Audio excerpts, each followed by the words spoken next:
Yesterday, I visited the White House to conduct back-to-back interviews with 4 members of President Trump's cabinet, 4 of the most powerful people on earth.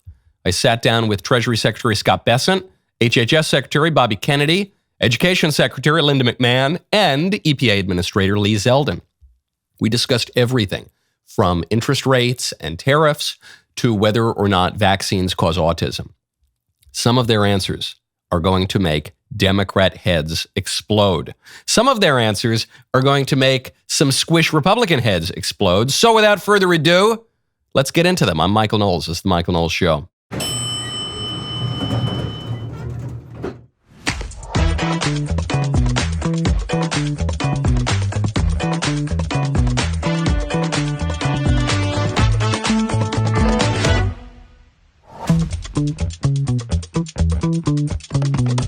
Welcome back to the show. President Trump has finally addressed the Houthi bombing boys chat.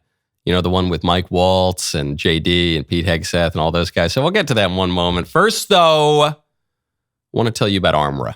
Go to tryarmra.com/Knowles. There's a lot of talk these days about getting back to basics, whether it's politics, culture, even health. Well, you want to get back to the most basic things ever that you've ever experienced in your whole life. You got to check out Armra colostrum. Colostrum is not some newfangled health fad. It's the first food that all mammals receive in life. Nature's original superfood contains over 400 bioactive nutrients that your body needs to thrive. Armra found a way to harness this incredible substance in its purest, most potent form. You know, Mr. Davies, my producer, he's a little bit more into working out and health and stuff than I am. Not telling any tales out of school. He swears by the colostrum. Okay, what makes Armra colostrum different is their proprietary cold chain biopotent pasteurization technology. Unlike other supplements that lose their potency through processing, Armra preserves all those crucial nutrients in their most bioavailable form. He's even convincing me that maybe I need to start working out, get a little bit healthy. We've worked out a special offer right now for our listeners. Right now, you get 15% off your order when you go to tryarmra.com/Knowles, K-N-W-L-E-S, or enter code Knowles. That is TRYARMRA.com/Knowles, K-N-W-L-E-S. First off, I really want to thank the White House for the invitation yesterday. I flew down. There were a handful of us in a room. The audio is a little rough because there were a few of us. Jack Posobiec was there. A number of my friends were there. Sarah Gonzalez was right next to me. So there were a lot of interviews going on. I was thrilled that I was able to interview 4 really the top people in President Trump's cabinet. When Trump came in, he said, and his communications team said, this was going to be a transparent White House. They were going to transform their approach to media. I called at the time. I said, forget about New York Times and Washington Post. You guys ought to focus on the new media. They didn't need any cajoling. They understood that, I think, implicitly. They understood how important podcasts and streaming were to the Trump victory. And so they're doing it. Yet another promise made, promise kept. They invite the first ever Podcasters Row to the White House. And anyway, I was very, very honored to be part of it and so thrilled that I could sit down with these people in particular. So right before I walk in, the Health and Human Services Department announced that it had fired 20,000 bureaucrats. This is as I'm coming into the room to set up the camera and the microphones. Then I sit down with RFK Jr. We don't have time to get into the whole interview. You can see the whole interview over on the Michael Knowles YouTube channel and my X account, and I think it's up on DailyWire. But we touched on a number of issues up to and including the most controversial part of RFK's public career, that is vaccines. And he raised a lot of eyebrows with this answer.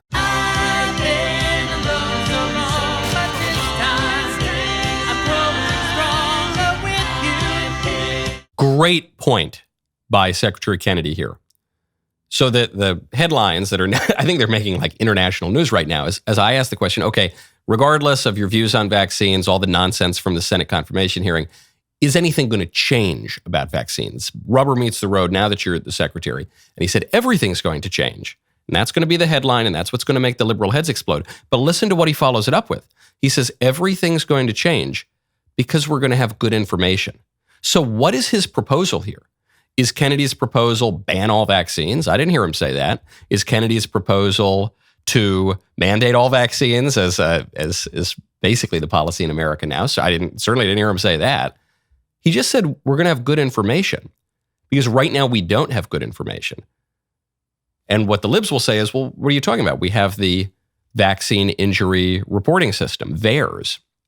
And you say, oh, we do? Okay, well, let's incorporate that into our studies. And then out of the other side of the map, the liberals will say, well, that system is totally unreliable because it's self-reported. They say, okay. So Kennedy's point is, how is it we're the most advanced, richest, most powerful country in the world, and on this controversial issue that pertains to public health, an issue that touches on probably literally every baby born in America, we don't have reliable information? Shouldn't we do this? So all Kennedy's calling for here is more information, following the science, more rigorous studies, better systems. And the libs are going to lose their minds over that. And I think that tells you everything you need to know about their position. So there's a lot more that we got to in the Kennedy interview. Just go check out the full interview. It was quite interesting. I have to move on to Scott Bessent now. I sit down with the Treasury Secretary, one of the most important people on earth. And I brought up the tariffs, which is the most interesting aspect of President Trump's economic policy. It's certainly the most controversial. And I wanted the Secretary to clear something up for me, which is that I'm not one of these free traders. I just inject Milton Friedman into my veins. I don't have any questions about global free trade. I am totally open to tariffs. I recognize that tariffs serve a great purpose. I recognize that the Republican Party was in many ways founded on tariffs. Abraham Lincoln said, give me a tariff, I'll give you the greatest country on earth. So I'm all about it, baby. When President Trump started to refocus GOP economic policy, a ton of establishment Republicans pulled their hair out and wailed and gnashed their teeth. I was not one of them. For Trump's first term, as he runs the second time, and his third term, he, I think, makes good arguments for tariffs. But some of those arguments contradict each other. Not even the arguments Trump is making, but the members of his administration. So on the one hand, we're told that the purpose of tariffs is to make sure that we don't have unfair trade practices being pushed by other countries. So, if India has a 200% auto tariff and we're not tariffing the products coming in from India, that's unfair. So we use them as leverage to reduce barriers to trade. And so then we're going to reduce our tariffs and then we'll get more trade. That's one argument for tariffs. That's the tactical leverage negotiating argument. Another argument for tariffs is that we've emptied out America's industrial base and we need tariffs in order to protect certain industries so that companies invest in America, regrow American manufacturing jobs, defend American national security. So in a period of global conflict or even a pandemic like in 2020, our supply chains don't get cut off and we're not caught up the creek without a paddle. That's a different argument for tariffs. The third argument for tariffs is that it's a great way to raise revenue. So we don't need to only raise our revenue by taxing our citizens. We can get the revenue from the other countries, but by importing goods, charging a tariff on it, making those countries pay to fund our government. Three different arguments for tariffs. And all of them are worthwhile goals. The issue is that they're in conflict with each other. So for instance, if you are only threatening the tariffs in order to reduce trade barriers so that you can reduce your tariffs eventually, then you're probably not going to get the new jobs and you're certainly not going to get the revenue. Just necessarily, by definition, you wouldn't get the revenue because the whole point is to reduce the trade barriers. If, on the other hand, you're focused just on reshoring American manufacturing and growing jobs in America, okay, well, that can be great. That's a worthwhile go, but then you're definitely not going to get the revenue because the revenue is coming in by importing more goods. So my question to the secretary was, given these competing goals, how do you rank their order of importance? What are you really after with the tariffs? And I thought the secretary gave a really interesting answer. There are these competing desires that the tariffs could serve. As Treasury Secretary, how are you ranking those priorities? Well, I don't do the ranking. President Trump does the ranking. And look, President Trump, if we go back, Alexander Hamilton was the original tariff man. Why did he do it? He did it to raise revenues for the new country, and he did it to protect U.S. industry. President Trump has added a third leg for negotiations, whether it's closing the border to immigration, the fentanyl crisis, or as a way to prevent people from trading with Venezuela. So I think it'll become clearer after April 2nd. I love this answer because Scott Bessent is a very intelligent man. He's a very successful investor. He was an economics professor. He's the real deal. And how did he answer my question? By restating the question. I said, here are these three competing goals. What are you after? How do you rank them? And he first says, well, I don't rank them. I'm not the president. I'm the Treasury Secretary. I work for the president. The president ranks them. And then he goes on to restate my question. He says, here's one reason people use tariffs. Here's another reason. Here's another reason. Here's why we've used it historically. Here's why they've been good for America. But he doesn't rank them. And then you can see that little focus he puts on at the end. And President Trump, in particular, is focusing on them for negotiation. I think this is a deeper answer even than it seems on the surface. Not just for negotiation for leverage with Japan or Europe or whatever. Negotiation just broadly. Negotiation, meaning he will not even reveal what his motive for the tariff is. And so when Scott Bessent here says, I think we'll just wait until April 2nd. President Trump has said he'll announce reciprocal tariffs on April 2nd. I think that Bessent is perfectly embodying, not articulating, but embodying the Trump strategy, which is, I'm going to be unpredictable. In other words, in answer to my question, how do you rank the priorities of these tariffs? He says, yeah, wouldn't you like to know? Wouldn't you like to know, Michael? And wouldn't you like to know China? And wouldn't you like to know Russia? And wouldn't you like to know Europe? Because if the administration states the goal of the tariffs, that might help quell the markets a little bit, but it will also remove the negotiating leverage. So it was one of the most beautifully articulated non-answers I've ever heard. Now, before we get to one of the funniest interviews I've ever conducted with the EPA administrator, Lee Zeldin, I've got to tell you about DeleteMe. Text Knowles to 64,000. DeleteMe makes it easy, quick, and safe to remove your personal data online at a time when surveillance and data breaches are common enough to make everyone vulnerable. I was shocked when I discovered how much personal information of mine is floating around online. Obviously, I'm a public person, so I knew there was a lot of stuff on there, but things where I thought, how on earth did the internet figure that out? Okay. And since I have been doxxed and attacked and people try to blow me up sometimes, it's very important to get some of my private information off the internet. That's why I strongly, strongly recommend DeleteMe. Not even just me. I'm a relatively public person. Even my producers. I was just chatting with one of my producers mere moments ago. She was telling me how she has signed up for DeleteMe. I think everyone should do this. So your privacy is a really, really important thing. So right now, you can get 20% off. Keep your private life private. Sign up for DeleteMe. Get 20% off by texting Knowles, K-N-W-L-E-S, to 64,000. The only way to get 20% off is to text Knowles, K-N-W-L-E-S, to 64,000. Knowles to 64,000. Message and data rates may apply. So I then sat down with EPA Administrator Lee Zeldin. Lee Zeldin is in the cabinet meetings. He enjoys the rank of a cabinet official, but the EPA is not an official cabinet department. So that's why he's not Secretary Zeldin. That's why he's the EPA Administrator. But it's still very, very important role in the government. And it's a very, very bloated department. And it's a department that has a huge economic and political drag on the country. So Lee Zeldin hits off the top, telling us what he's doing. But to me, what was even more eye-opening was him exposing the corruption in the EPA before he got there. So we just announced a couple weeks back what is the largest deregulatory action in the history of this country. Trillions of dollars of deregulation. The cost of living is going to go down. Jobs are going to go up. We are going to be able to accomplish so much of President Trump's agenda through our work at EPA. Instead of giving $50 million to Climate Justice Alliance, which says that climate justice runs through a free Palestine, how about instead that's a real example, by the way, that you're giving. And that grant was canceled. I canceled that one too. $50 million EPA gave to Climate Justice Alliance. And that's what they say climate justice runs through. It wasn't even a domestic slogan that caused outrage. $50 million to Climate Justice Alliance, which is focused not on the Sun Monster or on the polar bears on the ice caps, but on Palestine or whatever.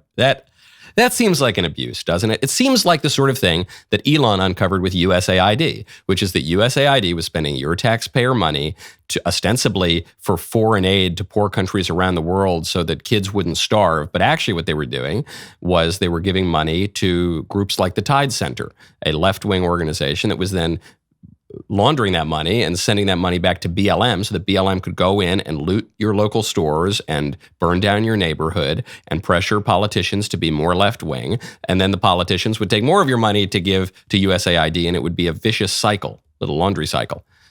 Well, the same thing was happening at EPA. Lee Zeldin gives other examples that are just absolutely mind-boggling. He told me when he showed up for work the first day, something like 5% of EPA employees were actually coming into work, showing up to the office 5 days a week. I think the number, I forget the exact number, you get 4%, 5%, maybe a little bit higher. This is the year of our Lord 2025. Even if COVID were an excuse, I don't think it's a very good excuse. How are you making that argument? So anyway, his stories about the corruption in the EPA. I already had a pretty low view of the EPA. I mean, the EPA has been a villain for conservatives for a long time. It's actually the villain in Ghostbusters. And this raised my eyebrows even. Okay, before we move on past these interviews, one last one. Sat down with Linda McMahon, not only the education secretary, but the very last education secretary that we will ever have if President Trump's policy goes through. And I asked her a basic question, which is, you're hearing a ton of misinformation about what the closing the education department will mean for America and how poor kids will suffer and no one will be smart and kids will go hungry and blah, blah, blah. And I said, hold on, I just want to know, can you just tell me, what does the education department even do? Made me think of Office Space. When the consultants come in, they ask all the employees, what exactly is it that you do here? What exactly is it that the education department does? Well, first of all, let me tell you what the Education Department does not do. We do not educate a single student. I mean, Michael, when you think about this for a second, from the time the Department of Education was set up in 1980 until now, we've spent over $1.3 trillion. No, over $3 trillion. Over $3 trillion. Scores have consistently gone down. We are not doing something right. Clearly, I then asked Secretary McMahon, I said, how is it, seeing how the Education Department has failed on every metric that they set for themselves and that their supporters set for them, if it's failed, how could anyone possibly still support the Education Department? So if you want to check out her answer to that, if you want to hear Lee Zeldin's exposure of the corruption in the Biden EPA, if you want to hear more from the Treasury Secretary, whose words can move global markets, whose actions can move global markets as we await the big tariff announcement. And of course, if you want to hear more from Secretary Bobby Kennedy on a whole range of issues, including firing tens of thousands of bureaucrats and ending the chronic disease epidemic and vaccines and all the rest of it, go check it out on the Michael Knowles YouTube channel.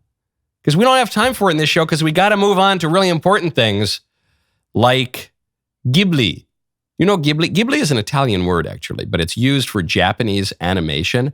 And Ghibli has taken over all of social media because, well, actually, we'll get to why Ghibli is taking over all of social media, why people are memeing this one particular form of Japanese animation all over the internet.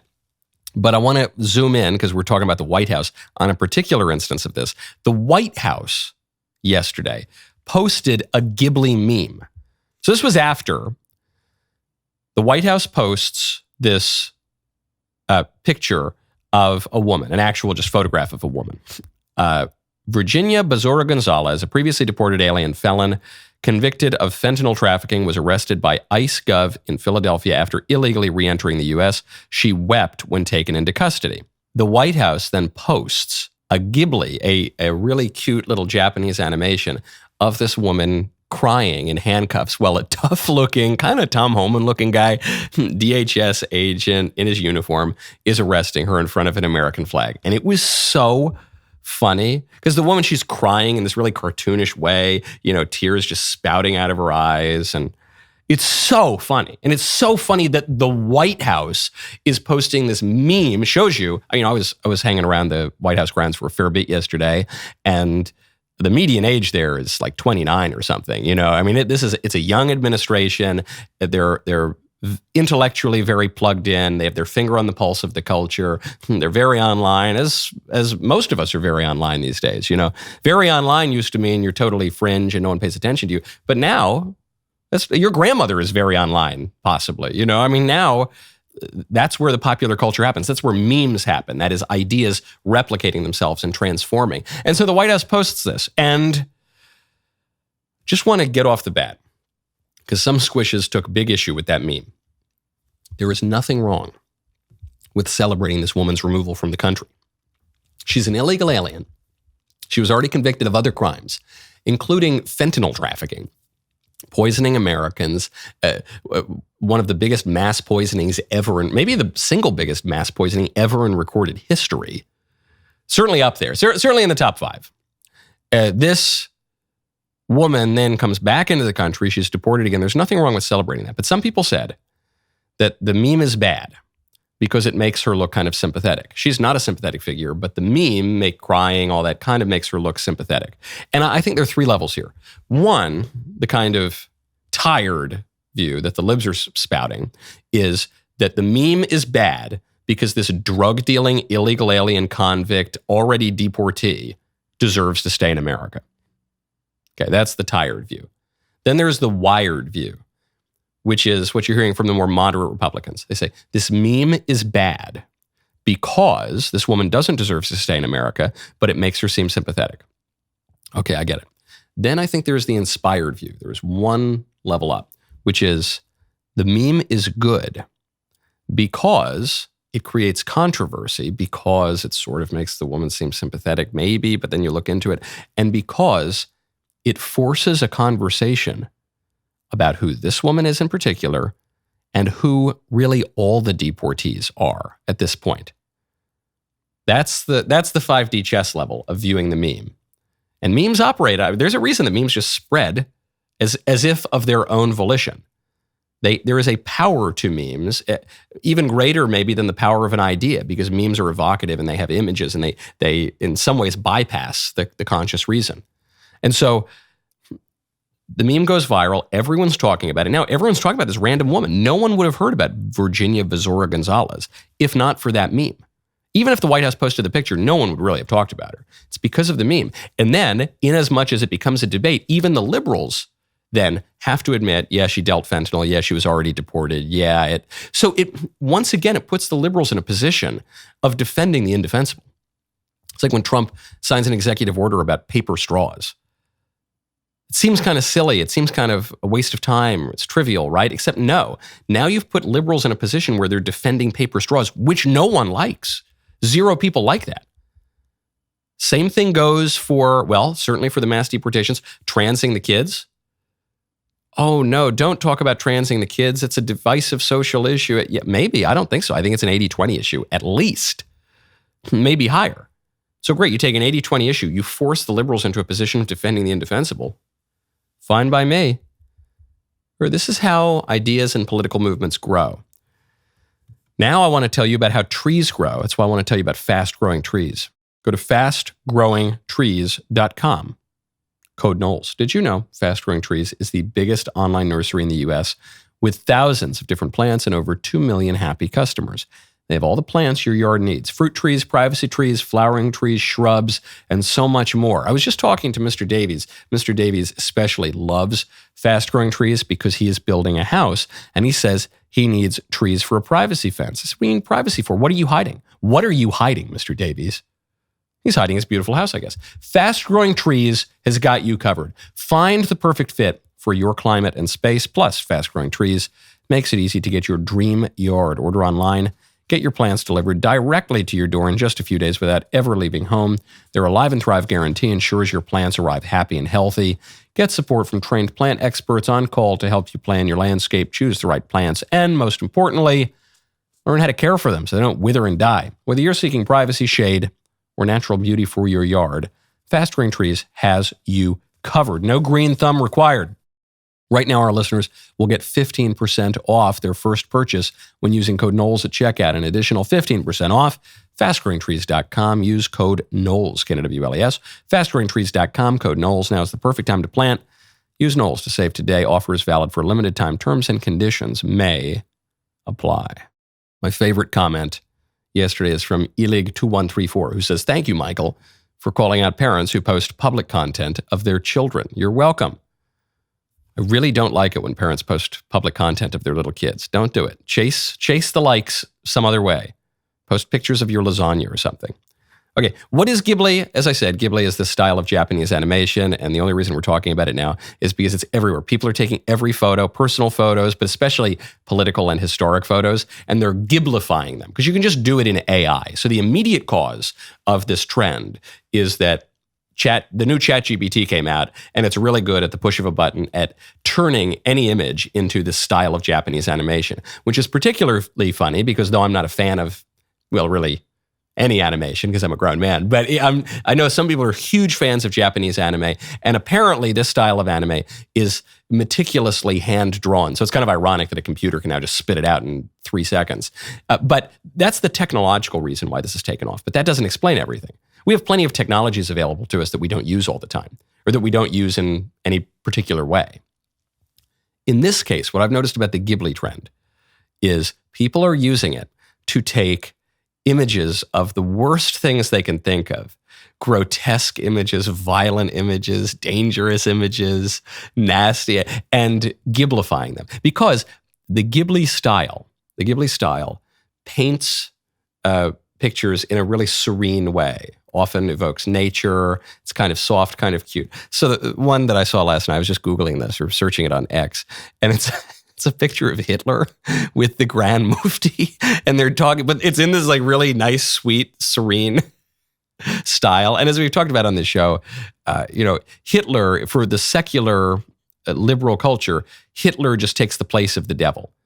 They mock the notion of the devil, but we need some idea of what evil is personified, so Hitler takes that place. Hitler, being a rather evil fellow himself, nevertheless takes on this kind of absolute wickedness because of that mythos. Also because secular liberalism inverts reality such that in our culture traditionally, and in reality as it is, there's the incarnation of absolute good in the person of Christ. And then evil is not the sort of thing that has a separate existence. We don't live in a Manichaean dualistic world. Evil is merely the privation of good, which is an observation of the Neoplatonist Plotinus, and then it comes to us by way of St. Augustine and the Christian tradition. And so there's a really keen insight. There's absolute good, and then there's evil, which is the privation of good. Modernity flips that and says there's neither God nor the devil now, and there's certainly no incarnation of good, but there is the incarnation of evil, and that's the historical person of Adolf Hitler. Anyway, that's a windy and pedantic way of explaining just one Ghibli meme, but there are many others. There's this video that it was like a mashup. Here, do we have the video? Yeah, so it's like Osama bin Laden, the Twin Towers, Jeffrey Epstein. The lady who slept with 1,000 guys in a day, the meme of a girl with the house burning down, got the picture out of the Vietnam War of the guy, about to have his head blown off, being executed. And all right, it's too fast for me to keep up with all of them. Patrick Bateman, as he's about to chop up Paul. You get the point. Culturally, technologically, I understand why the Ghibli thing is happening now because ChatGPT was updated. But why this style of animation? And why these images? Why is it disproportionately these evil, horrific images? There's the incongruity of this really serene, cute kind of animation style with really evil, wicked things. That is funny in itself. But that raises the question then also, why the Ghibli style? ChatGPT can make all sorts of animation styles. Why wasn't it Peanuts? Why wasn't it The Simpsons? Why wasn't it South Park? Why did Ghibli take off? I think the reason is because our politics is particularly nasty and violent and dangerous at the moment. I think that's what makes it so funny. There are periods of our history, of any nation's history, when politics is kind of boring and normal. when, the Democrats and the Republicans, even if they secretly hate each other, they'll make a big show in public of, well, we get along and, Tip O'Neill and I fight during the day, but then we have a drink at 6 o'clock. We have great respect for each other. My opponent's a good family man. We both love our country. We want to serve our country. We just have different ways of doing it, by golly. For much of my life, that's how politics worked. We're not in that time anymore. Because of the left, I think the left actually is the one who really started this by seriously questioning presidential elections and calling their opponents Hitler all the time, and by, just having a greater deal of animus toward the right than the right has for the left, which is borne out in social science.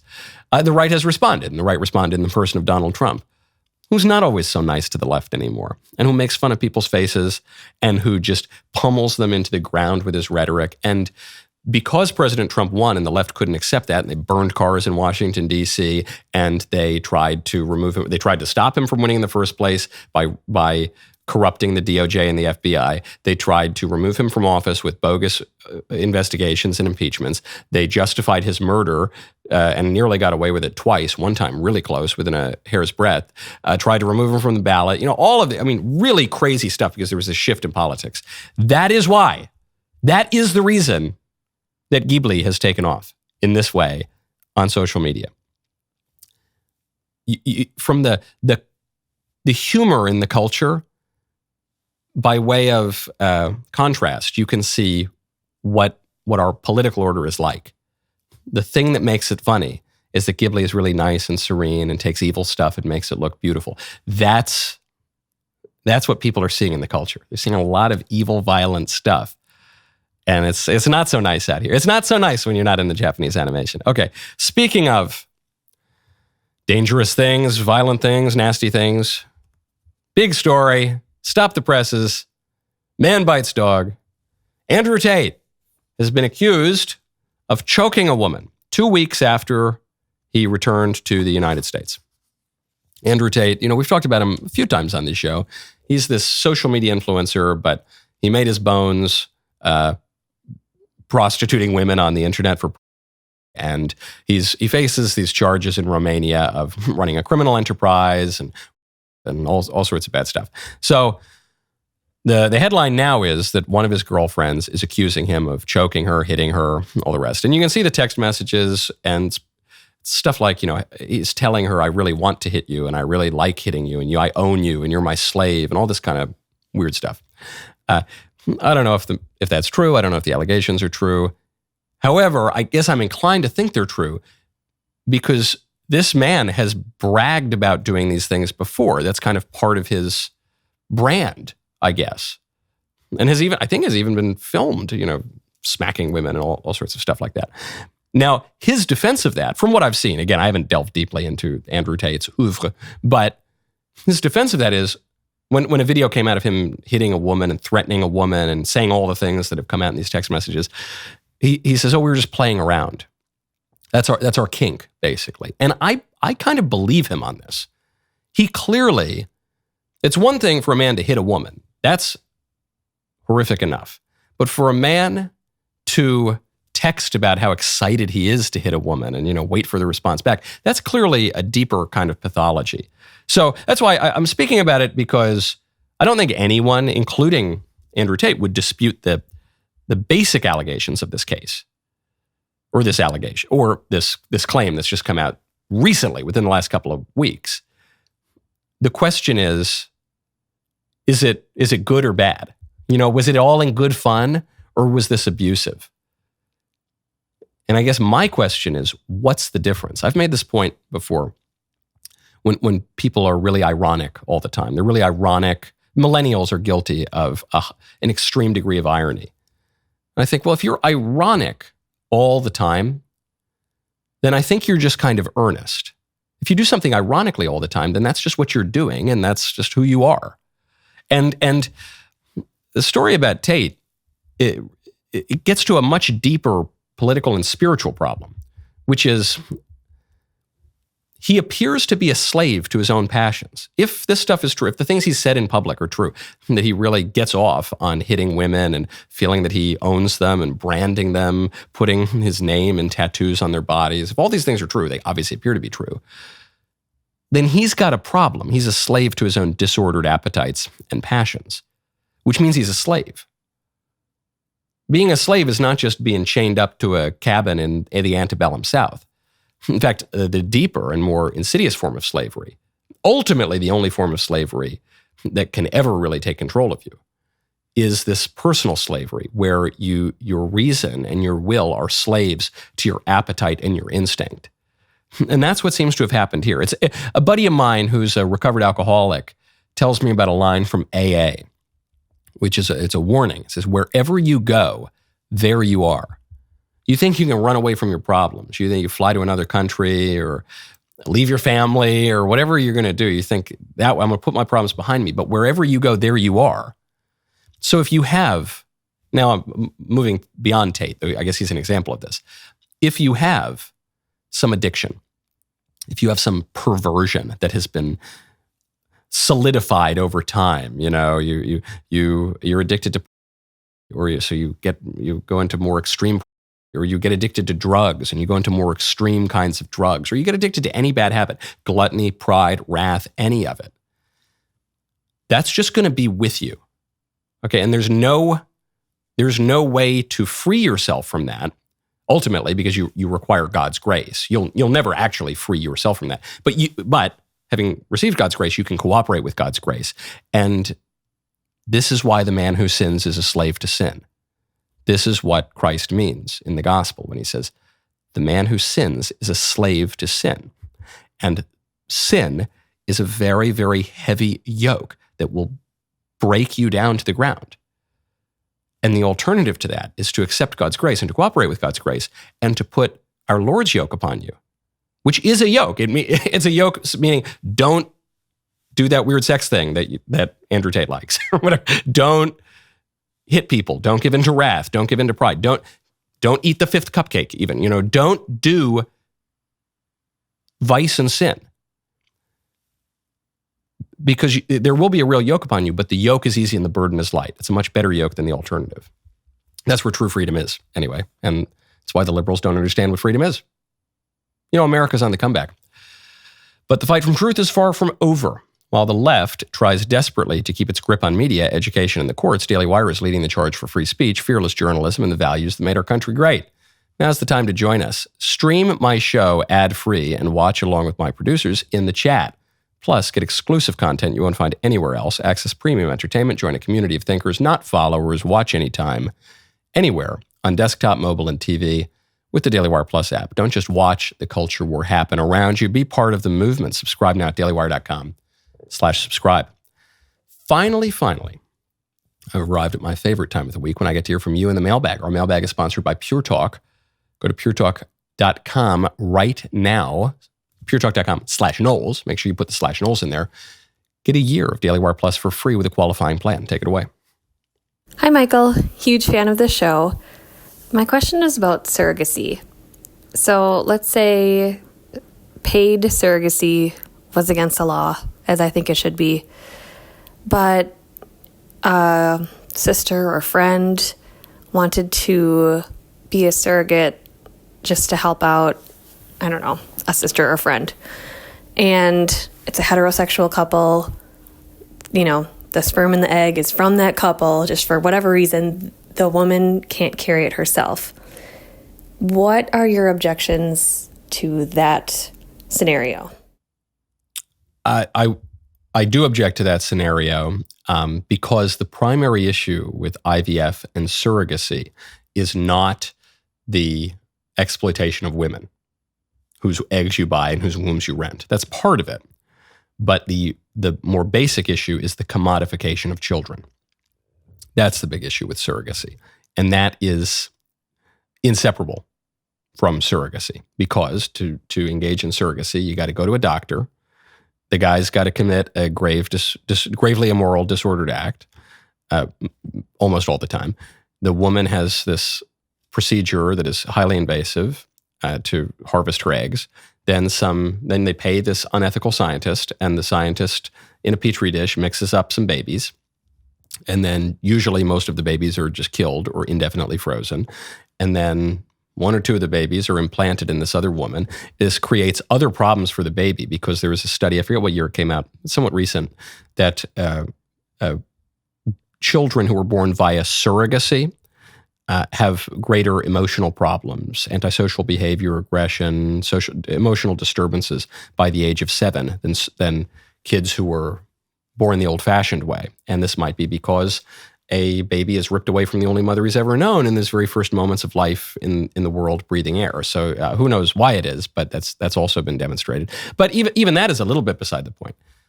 IVF and surrogacy turns human beings from proper subjects with rights and moral obligations into commodities to be bought and sold on the open market and to be cooked up in a laboratory by unethical scientists. So that's the problem. Doesn't matter if you take the renting of the womb out of it. If instead you're just borrowing a room from your womb from your friend, that essential problem is still there. Next question.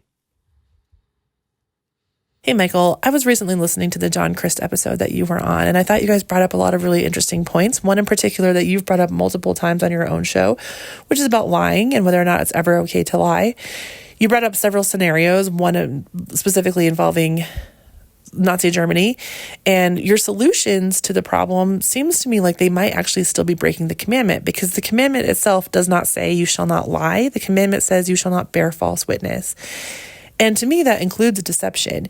And so some of the scenarios that you came up with were deceiving, either because they were leaving information out or because they were manipulating language or, things like that. And so I agree that you shouldn't just give the people up. But I also think, and I also agree that lying is wrong. But I also think that some of the scenarios that you came up with were in fact breaking that commandment. And so I'm curious what your understanding of what the commandment, you shall not bear false witness against your neighbor, actually means. Thank you. Good question. What you're doing, which is interesting, is you're expanding out my understanding. Meaning, I was answering the question of whether or not it's ever okay to lie. You said, well, you're expanded that out to say, well, is it ever okay to even slightly mislead or even slightly, deflect or prevaricate or whatever? But what's funny is when you read the commandment is actually more restricted in the words than what we were talking about, because to bear false witness is actually a legal procedure in a court. And I'm saying you can think about it beyond a courtroom, but the commandment actually is speaking of a courtroom, isn't it? To bear false witness, under oath in a trial or some sort of civil dispute. So no, I'm not too worried about that. In terms of the answer to the Nazis, for those who didn't listen to the John Crist episode, I was on his podcast. Go check it out on YouTube. And we were asking if, the Nazis come to the door, you're hiding Jews in your basement or something. They say, are you hiding any Jews? And you could think on your feet. Or here's an easier example. Have you seen any Jews recently? You say, no, I haven't. Because maybe you haven't seen them since yesterday. It's a little mental reservation. Maybe you're not quite giving them everything. You could even go further, maybe say, are you hiding any Jews? I could say, well, no, I'm not. They're hiding themselves in my basement. I'm not hiding them. You could deflect, or you could speak in a way that is not exactly telling a lie, but is certainly not giving him what he wants. And the argument for that is, and this is, you don't need to just take it from me or you asking the question. You can also hear it from St. Thomas Aquinas or many other doctors of the church. The issue is you do not have an obligation to give people information that they do not have any right to have. You understand? So the Nazi who comes to the door has no right to that information. So if you deflect, and this of course has been debated for centuries, and there is a variety of opinion on the subject, but the examples I gave I think are pretty safe. I think you're allowed to use language in a crafty way. I don't think that violates the commandment. Next question. Puff King Knowles, I have a question for you about something you have referred to earlier as virtuous pagans. Because on the one hand, yoga may supposedly summon demons, but on the other, and while I would never reference anyone real, like our friend Arun, having a pagan conception of deity and afterlife seems better for such a person than being an atheist, even with the supposedly demon-summoning yoga. So, with pagan religions, when does the demon summoning end and the virtue begin? And when and how does the godly virtue outweigh the supposed demons while practicing a form of paganism? Thank you so much for your thoughts and clarification, Puff King Knowles. Really good question. I'll leave Arun out of this for now. Though maybe I'll get to Hinduism. Arun is a Hindu. Maybe I'll get to that in a moment, because there are three kinds of paganism.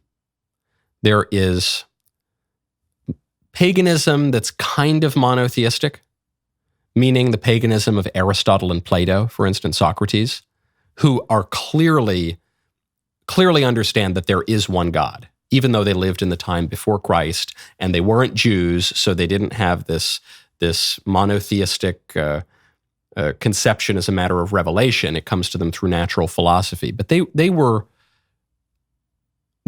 certainly count as virtuous pagans. Then there is fabulous paganism, which is the kind of paganism where, you start like burning things to the god of the rain so that your crop will be harvested. And now you're getting into a little bit more trouble because it's superstitious, and superstition certainly opens you up to worshiping demons. And sometimes it becomes outright idol worship and, sacrificing babies to Baal and things like that. That's bad. There's a third kind of paganism, which is civic paganism, this kind of civic religion. I mean, every polity has it. I was just in Washington, D.C. Washington, D.C. on the National Mall has an obelisk in memory of George Washington and a Greco-Roman tomb that in honor of Abraham Lincoln that makes Lincoln look like Zeus. Okay, there is obviously a civic religion aspect of this. These are temples to democracy, as the liberals sometimes call them, call the buildings in Washington, D.C. So that's a kind of civic paganism, which is really just about the health of the polity. And those are all different sorts of things. So what I would encourage you to do is be Christian, which is the fullness of truth. But pagans can intuit aspects of true religion, because the existence of God can be known with certainty from human reason in the created world. But it'll take you a lot of the way there, but it won't take you all the way there, because God also reveals himself to us. So once your reason takes you to God's existence, then you got to keep going. And sometimes people can be sidetracked by superstition and demon worship, which is bad.